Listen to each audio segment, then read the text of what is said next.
Okay, this video is all about park hands. That, my friends, is a par 56.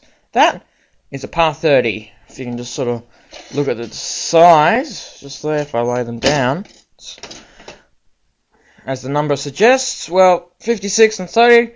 30 is about half, so as you can see, it's about half the size.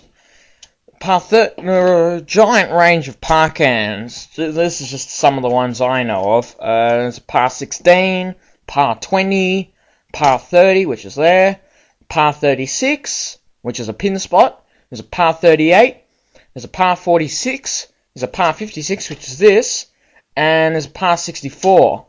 And they all take a wide variety of globes. Well, as a fact, these little par 30s, which I've got, these take a 100-watt halogen bulb, which if you can just see in there, sort of reflected bulb in there.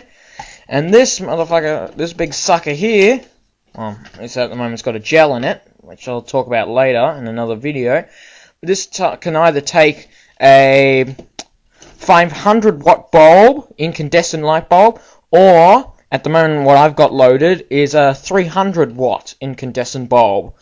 It's pretty big, pretty powerful, and, well, it's just a big light in practically an aluminium housing. There is also a gel frame, which just sits in the front, and I'll talk about gels, as I said, in another video. As you see, just a bit of aluminium. Most park hands nowadays are made out of aluminium, and you can either generally get them in a black colour, which I've got here, or a polished, just sort of silver polished colour. Let me see. As you can see, par 64s are almost the biggest. Par 16s, they're absolutely little tiny little baby things. So the sort of number refers to the size, and from memory, par stands for parabolized array reflector. That's from memory. Well, I'm not too sure on that, but yeah. From stats that I've read, the par 56 back here on the lamp, if you touch the lamp can get up to 200 degrees centigrade. Now it's extremely hot, and sometimes, well, you just don't want the heat, because here in Australia it gets really hot as it is, 45 degrees on some days, and if you've got a whole heap of park hands going, makes your room maybe 50 degrees without aircon. So that's one down factor. The price, well, if you're starting out as a DJ or something like that, lighting, stuff like that, your park hand in a band or something like that, park hand, that's your friend. Just a standard park hand like this is absolutely your friend. I picked these up. As you can see, this one's got a clamp attached to it. I picked these up in a kit with a clamp, some gels, the globe. The globes are sort of expensive. They're the cheapo ones. They're about $25 each. The really good ones, the really expensive ones, like from GE and Philips and stuff like that, and Orasant, they're about $45, $35, $40. So they're considerably more expensive. So I got a kit like this for, how much did I pay? About $60. Pick them up in a store. And these little things here, I buy the globes for about $15, $20.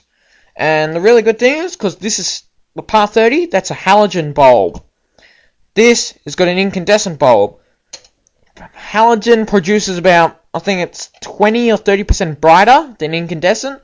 So these little par 30s I find are very, very handy, because they've got a similar brightness to a par 56.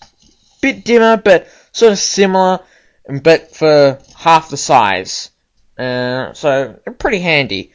Also, my par 56s, if you can sort of see there, that sort of round disc sort of thing, that's a really handy feature. If I undo this nut here, it's an anti-slip feature. So instead of having to do your nut up really, really tight to aim your light, you only have to do it up lightly. Look, I've only done it, if I undo it a full turn, I just do it up a little bit.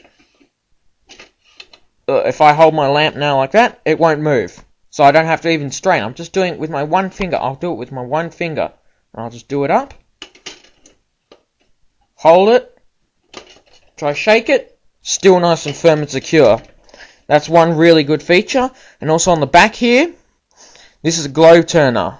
For your Par 56s, I don't know if this applies to all the other lamps, because you can also get a whole variety of lamps to go on Par 56s and 64s I know of. What is there? There's WFL, which is a wide flood lamp. There's an MFL, which is a medium flood lamp. NSP, narrow spot point or something like that. And VNSP, very narrow spot point, something like that. And the beam of the light for an MFL globe, which these have got in there, which I find is a pretty nice sort of standard day-to-day sort of lamp. It's more of an oval sort of shape, like that. It's not perfect circle. So this here, this turns like this to change the oval sort of shape, to move it around. Let's say if you're trying to point this at a person's sorry, straight up. So you change the angle of the beam to make it straight up, so it'll light up the whole person. Par 30, that's just a standard halogen bulb, so that's just a perfect round circle. So it doesn't need that feature. If you can see that on the back of the lamp, it doesn't have that feature. If I just open up this, if I can, here we have our special ceramic lamp base. If you can see there, the globe, that's the globe there. And also look at the lamp, if you can just sort of see the end there. There is 2 pins. It's just a 2-prong lamp, 2 pins. And the ceramic lamp base is just 2 pins as well, so you can't exactly go around putting your ordinary light bulbs in there. But for your Par 30, just down here, if I can just get it open. So that's the lamp there. It's the lamp base back. If I just unscrew that.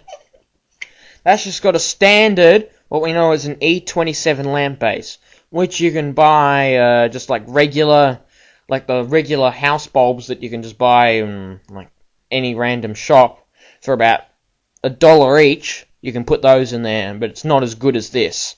It's a proper, that's a proper reflector lamp, and they'll produce so much brighter light than just having a 100-watt light bulb, just regular light bulb. That's sometimes a handy feature if you don't need such a bright lamp, or you're short of lamps or something like that. It's just handy to have. Just neat. You need that light. That's handy feature to sort of have. So, yeah. There's also, as I said, the Par can feature. This is one feature I really like about these Par cans. If you can just sort of see in there, there we go. The wires. See that ceramic block that's just there? That's your connection terminal.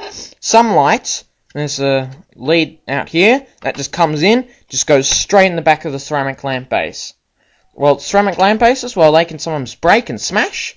And, well, then you have problems, obviously, as if it breaks or smashes. And so, I like this block here, see, because if you can see, the ceramic lamp base is a totally separate thing, totally separate wires, so you can just unscrew it, remove it, and put a new one in. No fuss. Really easy.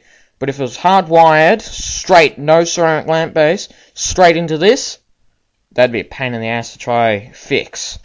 Also, one last thing. Always make sure, because the housing for all these lights, as I said before, is aluminium.